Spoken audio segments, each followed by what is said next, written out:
Hey everybody, Frank Ioza with FMI Financial. Today we're wrapping up our series on the 3 financial planning and retirement risks that we all face. If you haven't seen the first 2 episodes on inflation and taxes, please be sure to check them out. Now today we're talking about healthcare. It's not a question of if we're going to have medical expenses, it's a matter of to what degree. And so today we're going to address how to get ahead of that big question mark in retirement and how to really prepare for it throughout your entire retirement life.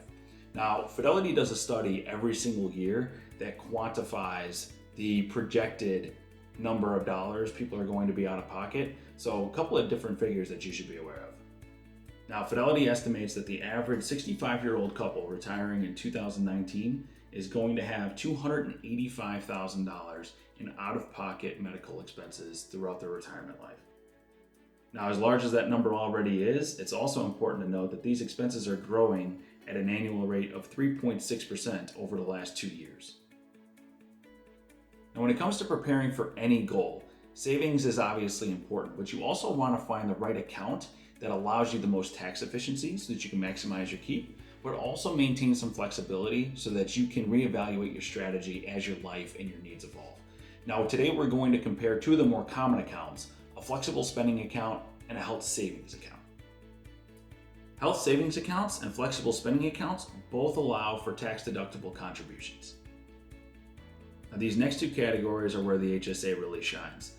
First and foremost, there's no deadline to use your HSA dollars. Those dollars are yours year over year over year. It is not a use it or lose it account.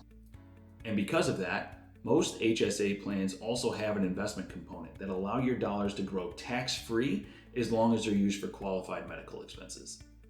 And it's because of these features that the HSA is the clear winner in that comparison, with the caveat being that you need to be enrolled in a high deductible health insurance plan in order for you to be eligible for an HSA.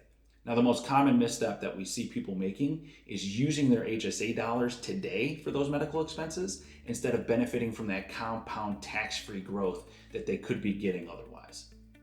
Now, if a 35-year-old couple were to make consistent contributions to the HSA plan over a 30-year period, those dollars could amount to almost $300,000 over that period of time by having that disciplined saving strategy and allowing those dollars to stay invested and grow at an assumed 6% annual rate.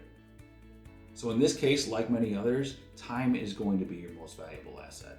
Not just in a sense of compounded returns, but also just in a sense of understanding what risks are out there, what your options are, and formulating a plan to get ahead of those risks. Thanks as always for taking the time to tune in. We'll see you right back here next time. Take care.